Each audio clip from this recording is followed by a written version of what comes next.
El caso Monsalve sigue enquistado en la moneda, pese a los esfuerzos que se han hecho para poder sacarlo de ahí. Bueno, sigue siendo parte de todas las discusiones en medio también del debate para aprobar la ley de presupuesto. Vamos a estar conversando de esto en las distintas aristas junto al diputado de la UDI, también jefe de bancada, Gustavo Benavente. ¿Cómo está, diputado? Muy buenos días.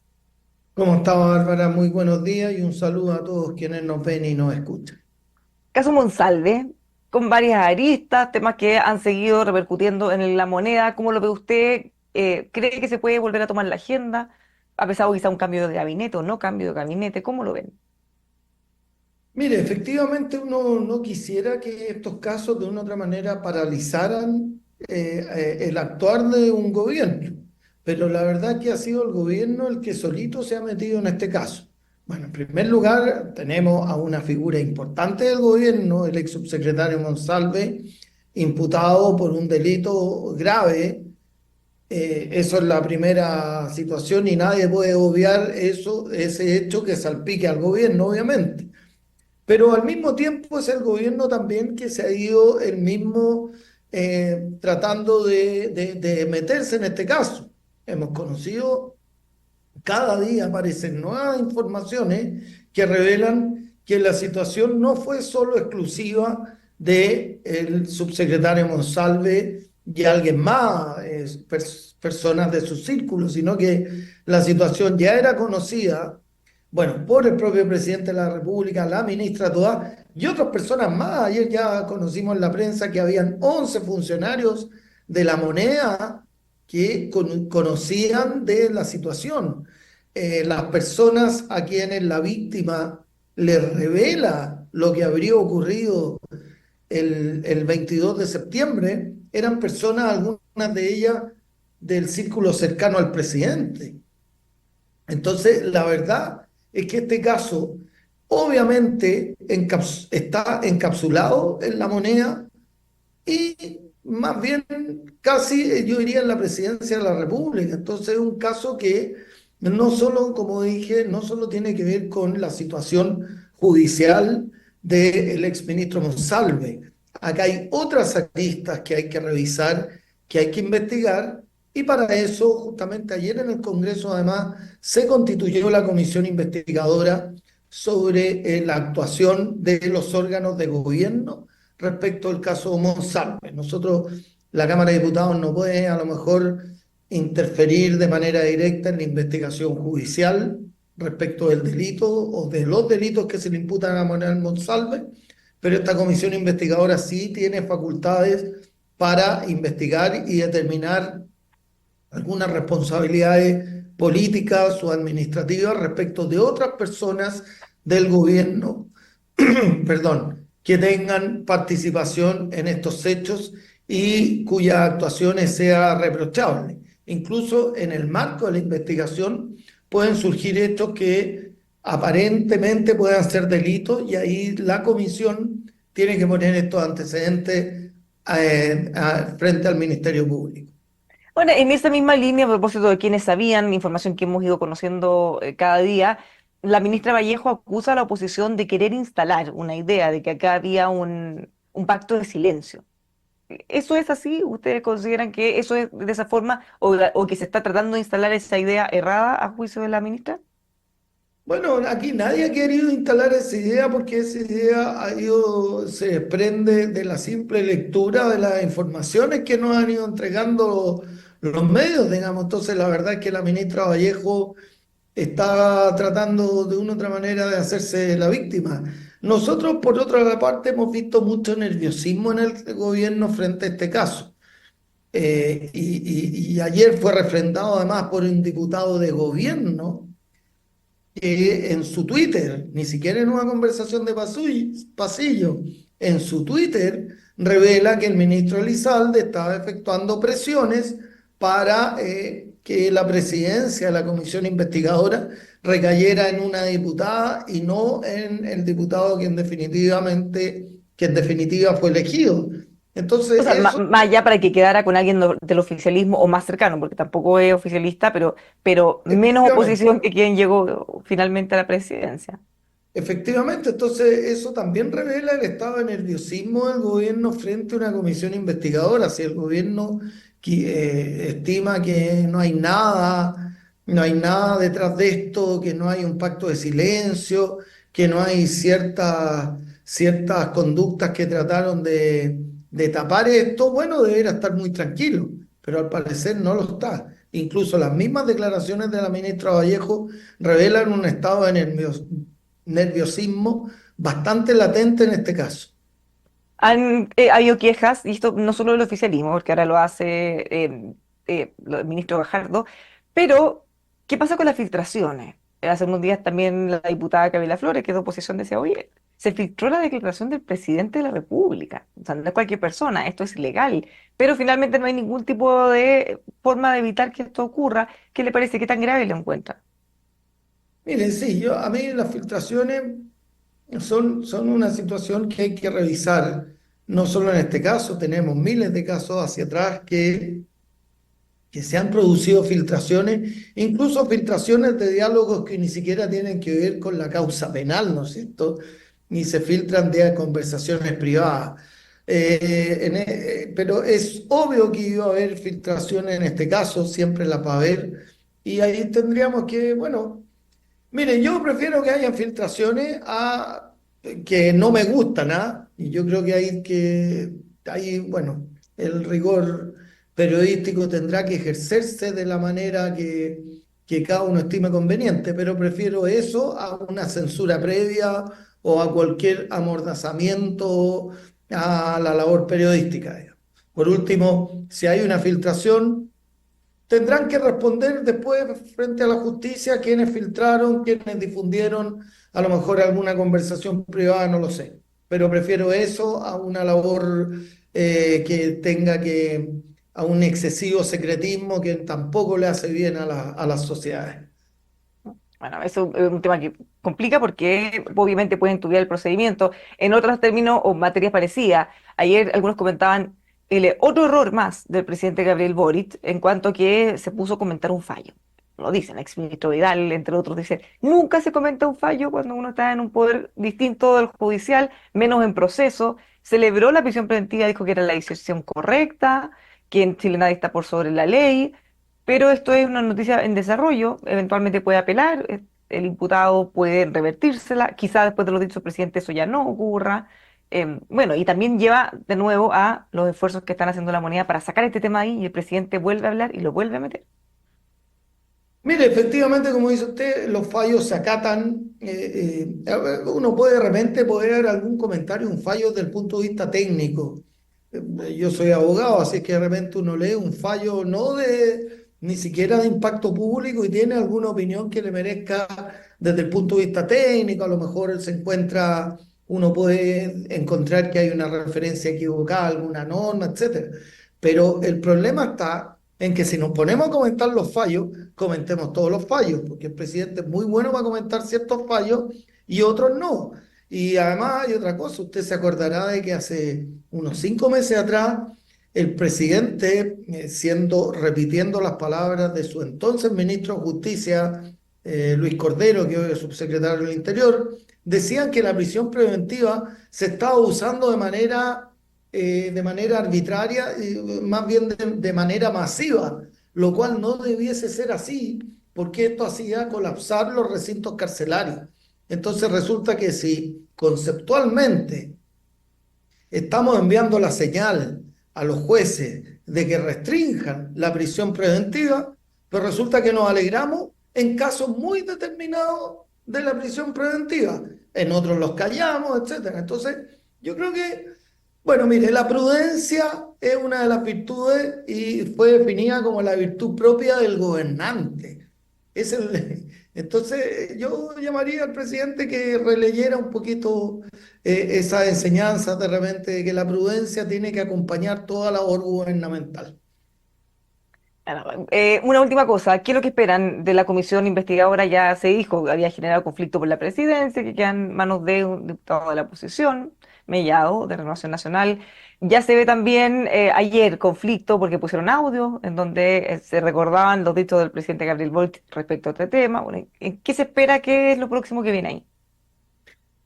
Mire, uno espera de las comisiones investigadoras que hagan un buen trabajo, un trabajo serio, profesional, pero que sea un trabajo propio de una comisión investigadora, es decir, que ésta no tenga obstáculos externos. Ya estamos teniendo lo que comentábamos, ya hay algún intento de injerencia en dicha comisión. Yo esperaría que justamente, en virtud de lo que se decía, se cite al ministro Elizalde a esta comisión a que dé razón de los dichos que dijo el otro diputado de gobierno, el diputado Lago Marcino, que habría recibido presiones del ministro Elizalde.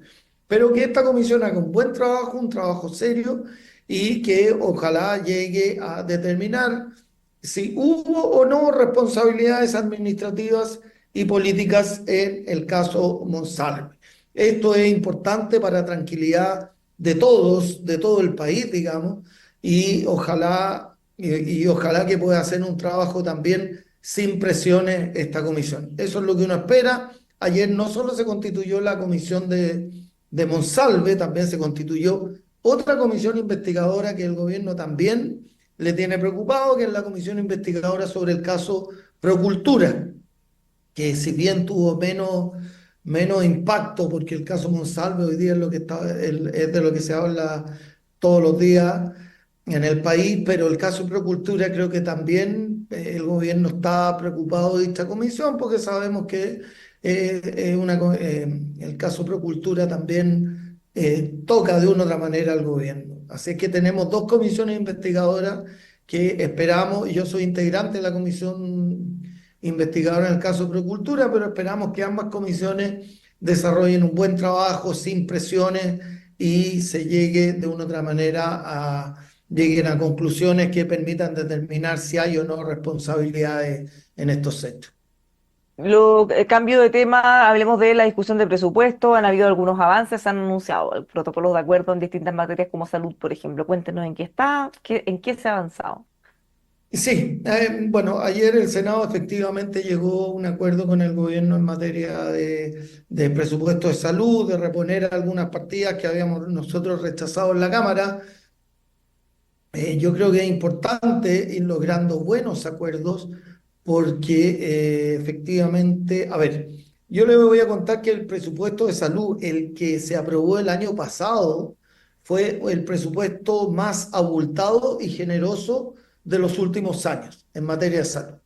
Pero el problema está en que causa desazón cuando uno ve que si el año pasado se aprueba ese presupuesto tan generoso en materia de salud, este año tenemos 2,5 millones de chilenos en listas de espera.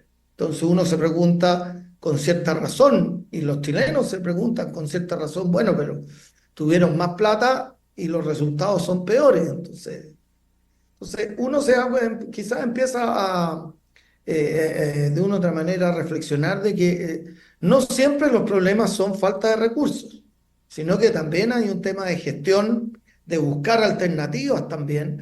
Recordemos que aquí hay un cierto prejuicio, y lo han demostrado los hechos, de parte de este gobierno de, por ejemplo, en materia de salud, fortalecer las alianzas con el sector privado en materia de salud.